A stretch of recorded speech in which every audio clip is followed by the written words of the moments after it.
بہلول دانا کا واقعہ تو آپ نے سنا ہوگا نا. بہلول دانا وہ فقیر وہ مجذوب وہ کیا کر رہا تھا؟ دجلہ کے کنارے ریت کے ساتھ مکان بنا رہے تھے. بچے بنا رہے ہوتے ہیں نا, ریت کے مکان بنا رہے ہوتے ہیں. تو بادشاہ وقت کا گزر ہوا, اس نے کہا فقیر کیا کر رہے ہو؟ فقیر کیا کر, یہ فقیروں کی باتیں ہیں, یہ اللہ کے پیاروں کی باتیں ہیں, ہر ایک کو سمجھ نہیں آتی. یہ نہ سیاستدانوں کو سمجھ آتی ہے, نہ سو کولڈ انلائٹنڈ مسلمز کو سمجھ آتی ہے. کہ وہ مکان بنا رہے تھے تو بادشاہ کا گزر ہوا. تو اس نے کہا کیا بنا رہے ہو؟ انہوں نے کہا جنت میں محلات بنا رہا ہوں, جنت میں محلات بنا رہا ہوں, پیلسز ان جنہ, I'm building palaces in جنہ. تو اس نے کہا اچھا یہ بیچتے ہو؟ اس نے کہا بیچتا ہوں. اس نے کہا کتنے کے؟ اس نے کہا 10 درہم کے, 10 پاؤنڈز کے بیچتا ہوں. اس نے کہا اچھا بڑی بات ہے. بادشاہ گزر گیا کہ ٹھیک ہے اپنی مستی میں فقیر لگا ہوا ہے. اب اس کے پیچھے اس کی ملکہ, اس کا بھی گزر ہوا, ملکہ زبیدہ, اس کا گزر ہوا. تو اس نے کہا بہلول کیا کر رہے ہو؟ اس نے کہا جنت کے محلات بنا رہا ہوں, جنت میں محلات بنا رہا ہوں. اس نے کہا بیچتے ہو؟ اس نے کہا ہاں بیچتا ہوں. کتنے کے؟ 10 درہم کے, 10 پاؤنڈز کے بیچتا ہوں. اس نے کہا ٹھیک ہے میں تمہیں 10 پاؤنڈ دیتی ہوں, 10 درہم دیتی ہوں, میرے لیے ایک محل دے دو. اس نے کہا ٹھیک ہے. اس نے وہ 10 درہم لیے اور دجلہ میں پھینک دیے. فقیر ایسے ہی ہوتے ہیں اللہ والے, ان کو پیسے سے کوئی تعلق تو نہیں ہوتا. یہ تو ایک بہانہ ہی ہے کسی کو ٹیسٹ کرنا, اس کا امتحان لینا. پیسے سے محبت نہیں ہوتی انہیں, نہ ہی وہ پیسے لیتے ہیں, نہ ہی پیسے کے لیے کچھ کرتے ہیں. وہ اللہ کی رضا کے لیے کرتے ہیں. پیسے کے ساتھ دین کو بیچ رہا, اس کا دین کے ساتھ کیا تعلق ہے؟ اسی لیے تو لوگ حق نہیں نہ بولتے.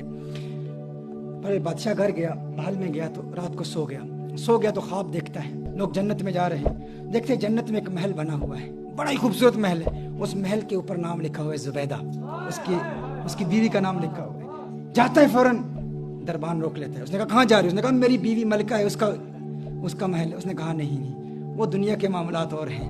دنیا میں بیوی کے گھر میں مرد خامن جا سکتا ہے, وہ کہہ سکتا ہے کہ تیرا نہیں ہے میرا ہے, جو میرا ہے وہ تیرا ہے. آخرت کے سودے مختلف ہیں, آخرت میں جانے کی اجازت نہیں ہے. یہ اسی کو ملتا ہے جو اس کی قیمت ادا کرتا ہے.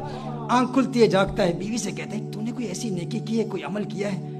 میں نے تیرے لیے بڑے خوبصورت خواب دیکھی ہے, تجھے بڑے بلند مقام پر دیکھا. اس نے کہا میری تو ایسی کوئی نیکی نہیں ہے, معمولات کے مطابق جو نیکیاں ہیں وہی ہیں, اور کوئی نیکی نہیں. ہاں ایک بات یاد ہے کہ کل دجلہ کے کنارے وہ بہلول نہیں ہے مجذوب فقیر, وہ جسے لوگ پاگل دیوانہ کہتے ہیں, وہ بیٹھا ہوا محلات بنا رہا تھا.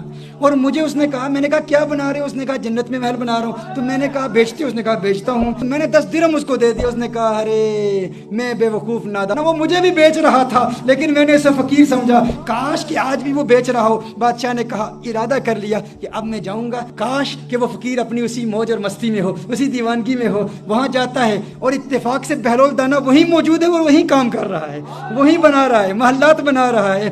پوچھا فقیر بہلول کیا کر رہے ہو؟ کہا جنت کے محلات بنا رہا ہوں. کہا بیچتے ہو؟ کہاں بیچتا ہوں. تو اپنے جیب میں ہاتھ ڈالتا ہے 10 درہم نکالنے کے لیے, ابھی نکال ہی رہا ہوتا ہے تو پوچھتا ہے کتنے کے ہیں؟ اس نے کہا آدھی سلطنت, ہاف آف یور کنگڈم, آدھی سلطنت, آدھی سے. اس نے کہا اللہ کے بندے کل 10 درہم کے بیچ رہے تھے, آج آدھی سلطنت. اس نے کہا کل تم نے دیکھا نہیں تھا نا, آج دیکھ کے آئے ہو. وہ بغیر دیکھ کے جو سودا ہوتا ہے وہ 10 درہم میں ہوتا ہے, اب دیکھ کے آئے ہو تو اب آدھی سلطنت لگے گی.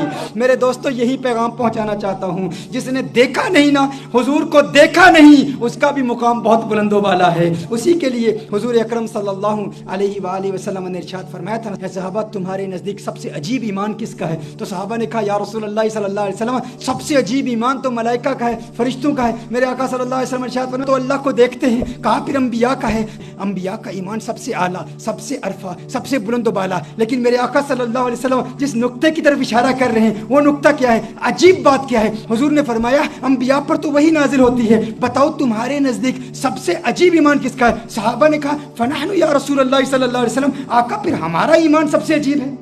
حضور نے ارشاد فرمایا تم تو میرے چہرہ والضحا کو دیکھتے ہو, تم تو مجھے دیکھتے ہو. کہا پھر یا رسول اللہ صلی اللہ علیہ وسلم آپ خود ارشاد فرما دیں. اب آقا کی حدیث کا مفہوم اپنی زبان میں پیش کر رہا ہوں. میرے آقا نے ارشاد فرمایا ہے میرے صحابہ ملائکہ کا ایمان بہت بلند, انبیاء کا ایمان بہت عرفہ بہت اعلیٰ, صحابہ کا ایمان بہت عرفہ بہت اعلیٰ, لیکن مجھ محمد کے نزدیک سب سے یونیک ایمان, سب سے عجیب ایمان میرے ان عاشقوں کا ہے جو کبھی مجھے دیکھیں گے بھی نہیں اور 1400 سال بعد آ کر میری ایک جھلک دیکھنے کے لیے اپنی جان مال اولاد قربان کرنے کے لیے تیار ہو جائیں گے. مجھ محمد کے نزدیک میرے ان عاشقوں کا ایمان سب سے عجیب ایمان ہے.